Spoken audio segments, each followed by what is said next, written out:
Hey friends, this is Eunice. Thank you for joining me today. Today I just wanted to ask everyone a question, and that is, are you going through a season of testing? Now, considering we are in the midst of a pandemic, my guess is that most every single one of us in the world is going through some sort of trial or testing, at least to some measure. And so I just wanted to share some of my reflections this week about that. As I've been pondering that question and just reflecting even in our own lives in this season. So I want to share from Daniel chapter 3, starting at verse 16. Shadrach, Meshach, and Abednego replied to the king, "O Nebuchadnezzar, we do not need to defend ourselves before you in this matter. If we are thrown into the blazing furnace, the God we serve is able to save us from it, and he will rescue us from your hand, O king. But even if he does not, we want you to know, O king, that we will not serve your gods or worship the image of gold you have set up." Now, if you're not familiar with this story, they are responding to King Nebuchadnezzar because he built this gold statue that he wanted everyone in the kingdom to bow down to, and they refused. So then Nebuchadnezzar was furious with Shadrach, Meshach, and Abednego, and his attitude toward them changed. He ordered the furnace heated 7 times hotter than usual and commanded some of the strongest soldiers in his army to tie up Shadrach, Meshach, and Abednego and throw them in the blazing furnace. So these men, wearing their robes, trousers, turbans, and other clothes, were bound and thrown into the blazing furnace. The king's command was so urgent that the furnace so hot that the flames of the fire killed the soldiers who took up Shadrach, Meshach, and Abednego, and these 3 men, firmly tied, fell into the blazing furnace. Then King Nebuchadnezzar leaped to his feet in amazement and asked his advisors, "Weren't there 3 men that we tied up and threw into the fire?" They replied, "Certainly, O king." He said, "Look, I see 4 men walking around in the fire, unbound and unharmed, and the 4th looks like a son of the gods." Nebuchadnezzar then approached the opening of the blazing furnace and shouted, "Shadrach, Meshach, and Abednego, servants of the Most High God, come out, come here." So Shadrach, Meshach, and Abednego came out of the fire, and the satraps, prefects, governors, and royal advisors crowded around them. They saw that the fire had not harmed their bodies, nor was a hair of their heads singed. Their robes were not scorched, and there was no smell of fire on them. Then Nebuchadnezzar said, "Praise be to the God of Shadrach, Meshach, and Abednego, who has sent his angel and rescued his servants." They trusted in him and defied the king's command and were willing to give up their lives rather than serve or worship any other god except their own. Therefore, I decree that the people of any nation or language who say anything against the God of Shadrach, Meshach, and Abednego be cut into pieces and their houses be turned into piles of rubble, for no other god can save in this way. Then the king promoted Shadrach, Meshach, and Abednego in the province of Babylon. Now, I just wanted to share this story in the context of us going through trials and different testings in our lives. This past week, I actually had the privilege of hearing 2 different women, their testimonies. And the different trials that they have been through were so profound to me. But what was even more profound to me was they were shining brilliantly with the love of God.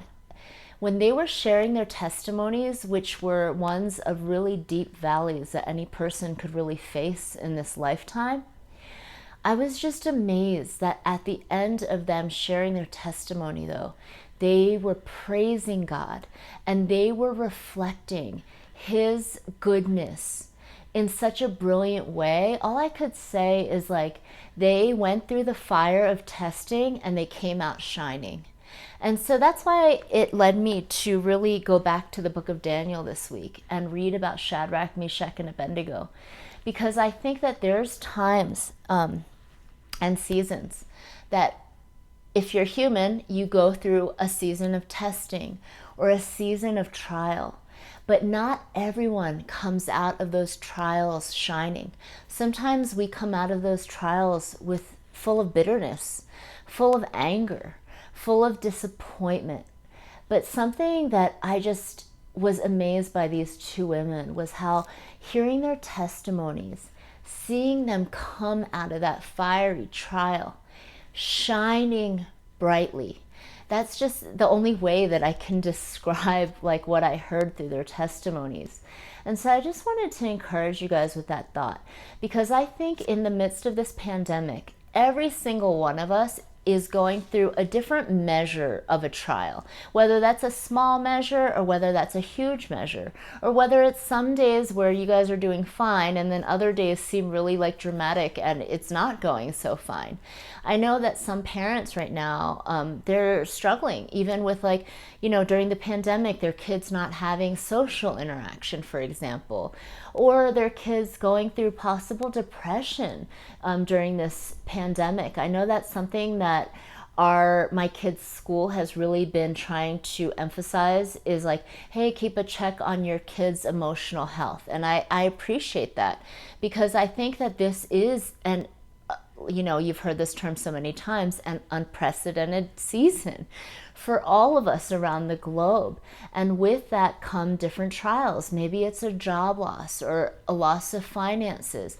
Maybe it's, just different friends that you can't see in this season, or a loss of community even. I'm not sure what trial or testing that you might be going through, but something that I know, at least in my own life, that I want is that when I go through a trial or when I go through the testing, I want to be shining brightly like those two women that I was just referencing to. And so one of the women actually that I'm referencing to is a coach. And so I am taking one of her leadership courses online right now. And one of the things that she encouraged us to do was to take a moment to reflect back on the last trial that you have had in your life. And so, just think back to that trial. And she wanted us to write a list of all the things that we're thankful for and that the Lord did through that trial, like what he taught us through that trial. And so, I'm a good rule follower. And so I sat down actually and journaled, even though, like I said in previous videos, I really struggle with journaling. But I actually journaled this activity where I wrote down, reflecting back on whatever season was our last trial, all the things the Lord taught me through it and the things I was grateful for. And I will say it gave me such a different perspective, because in reality, how many of us want to look back on times of trial? Like when you overcome a trial, I feel like, at least for myself, I just want to run out of there and never think about it again. But I loved that reflection exercise because it really made me reflect. And honestly, by the end of it, my heart was like bursting in gratitude over that season where I overcame that trial, because I realized how much the Lord just developed in me, how much he was really forming me and forming my character. And something that I just want to say to all of you guys, like when I see someone who has a crazy testimony where they have been forged in the fiery furnace and they come out shining, those are the kinds of people that I want to learn from. I want to be a student under, because the Lord has taught them lessons in those deep valleys that really cannot be replicated in other seasons of life.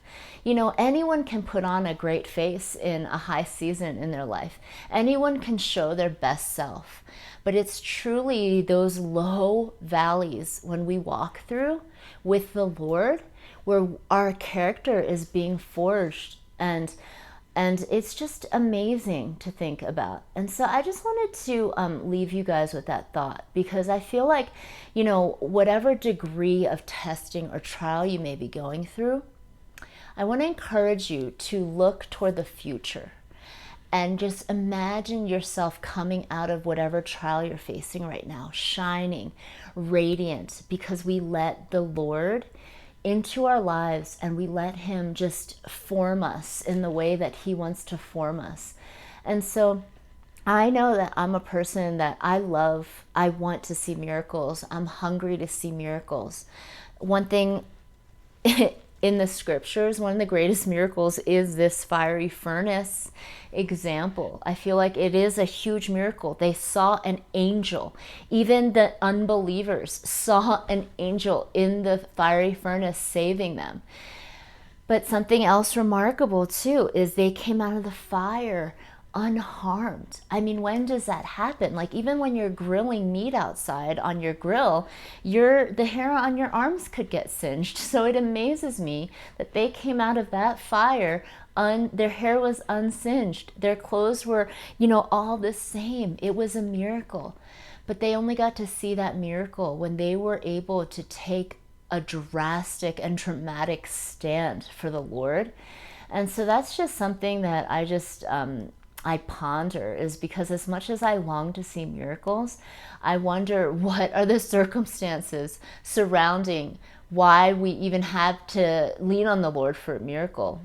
And sometimes I don't want those kinds of dramatic circumstances, but something I just know is that the Lord is so faithful. So whatever trial you're going through, I just want to encourage you, cling to the Lord the way that Shadrach, Meshach, and Abednego did in that fire, and just let him forge you so that you too will come out of this fiery trial shining for him. So thank you so much for listening. I hope that you are having an amazing day. Bye-bye.